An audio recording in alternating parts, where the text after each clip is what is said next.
Welcome to Tenor Tech, where I solve the problems you didn't even know you had. You start by sketching a clear U outline. Keep lines confident so proportions read at a glance.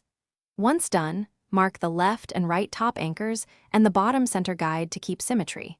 Decide on a single vanishing direction and a light source now, because those choices determine depth and shading later. Make sure to maintain even stroke weight for the rim. This prevents distortion when you shift to perspective. Begin with light pencil or vector stroke, so adjustments are easy.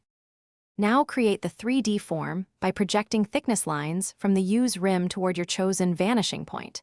Shorter projections mean shallower depth, longer ones give a chunkier 3D look. Once the outer and inner curves are aligned, connect them with consistent cross-sections so the U reads as a solid band.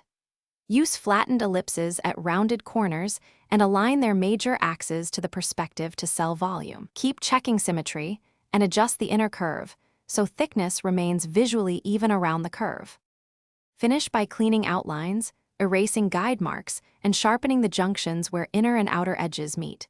Crisp edges sell the form. Then shade. Lay in a core shadow on the side away from the light, add subtle ambient occlusion where surfaces meet, and place one clear highlight on the nearest rim to indicate material. If something looks off, compare edge thickness around the U and nudge curves to maintain consistent depth.